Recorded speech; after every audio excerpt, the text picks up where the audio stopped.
Olá, meu nome é Andrei Soares, sou oncologista clínico do Hospital Albert Einstein Centro Paulista de Oncologia. Estou diretamente da ASCO GU 2019. Ao meu lado está a Ana Paula Cardoso, ela é oncologista clínica do Centro de Oncologia do Hospital Albert Einstein. Além de sermos colegas no hospital hoje, a gente é colega já há muito tempo, porque estudamos juntos desde a época da faculdade. Ana, a gente está hoje aqui no terceiro dia e último dia da ASCO GU 19 e acho que hoje foi um dia bastante animado, talvez até o melhor dos 3 dias, né? A gente viu bastante rim hoje. E destaca pra gente o que foi o mais interessante do dia renal. O dia foi bastante intenso, eu diria, né? A gente não teve tantas revelações dos outros dias, mas eu vou destacar a última parte que a gente acabou de ver, que realmente 2 estudos que inclusive já estão publicados no New England, para quem quiser dar uma olhada, que destaca a combinação de inibidor de VEGF com imunoterapia, inibidor de PD-1, para pacientes com carcinoma renal metastático. Então a gente teve o estudo do pembrolizumab com axitinib, que acho que foi a grande mudança, e a gente teve a atualização dos outros 2 estudos, né, avelumab com axitinib e do próprio Checkmate 214, que é do ipilimumab e nivolumab. Fala um pouquinho do que foi o pembrolizumab e o axitinib, o que ele trouxe para a gente aí. Então, o destaque dessa combinação é porque realmente surpreende em termos de taxa de resposta, duração de resposta, taxas melhores de sobrevida livre de progressão e também de sobrevida global. O hazard ratio de pembrolizumab combinado com axitinib versus sunitinib, que é o braço controle, foi com hazard ratio de 0,53, que realmente não é um valor que a gente costuma ver nas outras combinações. E é uma combinação que vai concorrer com a nova primeira linha, que é a combinação de imunoterapia, que é o ipi-nivolumab, que também os resultados foram atualizados aqui nesse congresso. O que a gente viu da atualização do Checkmate 214 foi que a redução do risco de morte, né, que talvez é um endpoint bastante importante, que é a grande mudança do paradigma, né, desde a época que chegaram os TKIs, a gente não adiantava um ou outro, a gente conseguia ganhar sobrevida, e o primeiro impacto foi no 214, a atualização da redução de risco foi para 34%, então era um hazard ratio de 0,64, agora um hazard ratio de 0,66, aparentemente essa redução de risco é um pouco menor do que o pembro e axi, né?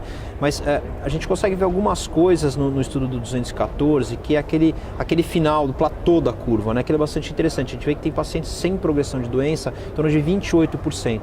O segmento, acho que do pembrolizumab ainda é muito pequeno para a gente ver se isso é importante ou não, e talvez essa redução de risco ela possa ser muito mais derivada, talvez, das medianas, do que, na verdade, naquele platô que a gente pode fazer. Acho que a gente vai ter que ficar realmente atento para isso.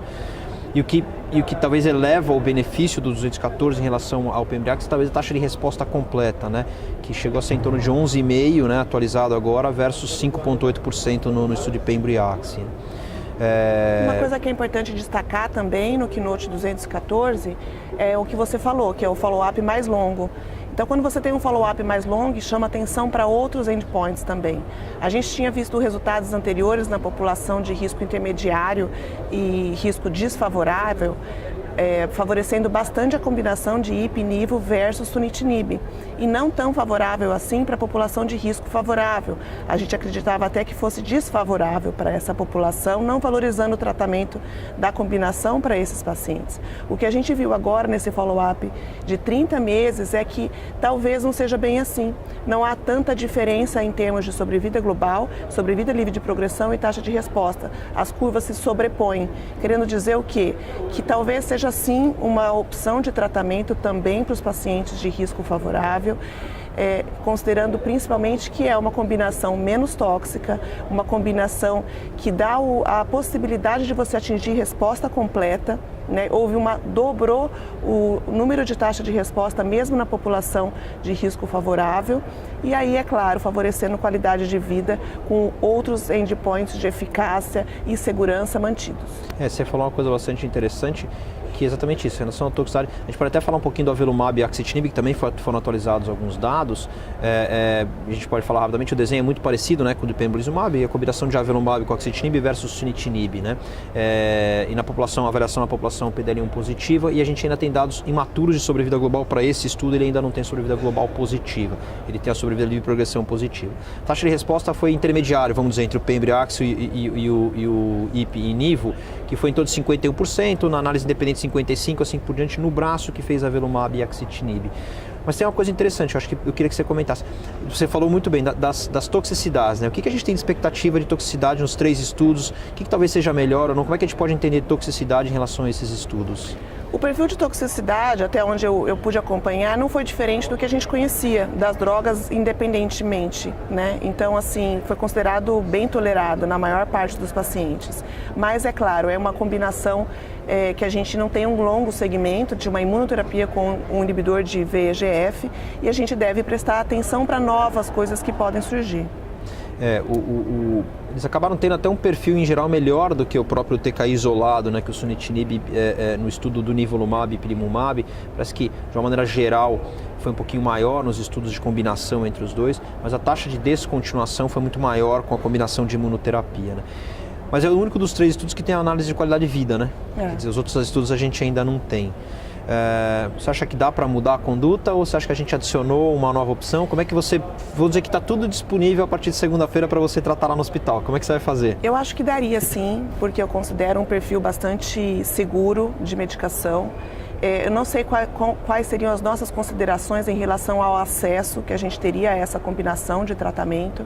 Eu acho que até a gente poderia chamar atenção para um pôster que foi apresentado que mostrou o segmento desses pacientes. Então, qual seria a sobrevida desses pacientes se eles fossem submetidos a uma segunda linha de tratamento após atezo com bevacizumab, IP e nivo, ou começando com IP, nivo, dando a sequência com atezo e bevo, que é uma combinação também de imuno com inibidor de VEGF. E a gente pôde prematuramente ver que a sobrevida seria melhor iniciando com IP-nivo, continuando com atezo e beva. Então eu não sei se a gente tem certeza que, apesar de ser uma ótima, excelente primeira linha, ela também vai ser uma excelente segunda linha, no caso a gente invertesse a ordem, né? Então, são dados imaturos, né? A gente tem que ver também os dados publicados e ter mais maturidade sobre esses dados, mas eu acredito que é uma excelente opção de primeira linha de tratamento.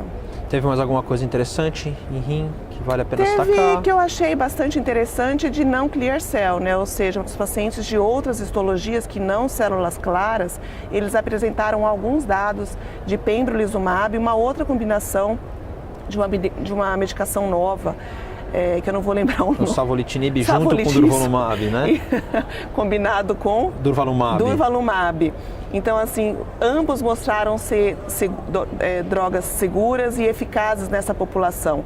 A gente acreditava que a imunoterapia não ia tão bem para pacientes que não tivessem histologia de células claras. Esses pacientes, por muito tempo, eles foram excluídos do estudo, ou quando incluídos, eles eram incluídos com toda a população do estudo. Então, fica difícil você saber qual que é o real benefício especificamente para essa histologia, né? E você fazendo um estudo direcionado, você consegue ver. E a gente vai ver aí nos próximos segmentos qual foi a resposta específica que eles tiveram à imunoterapia. Mas parece sim ser uma terapia possível e segura também para esses pacientes. E teve também atezo e beva nesse mesmo cenário, né, de não células claras. E os 3 estudos mostraram mais ou menos, se a gente não ficar colocando aqui entre quem era PDL1 ou os subtipos dos não células claras, que o cromógrafo ele responde sempre bem menos, né?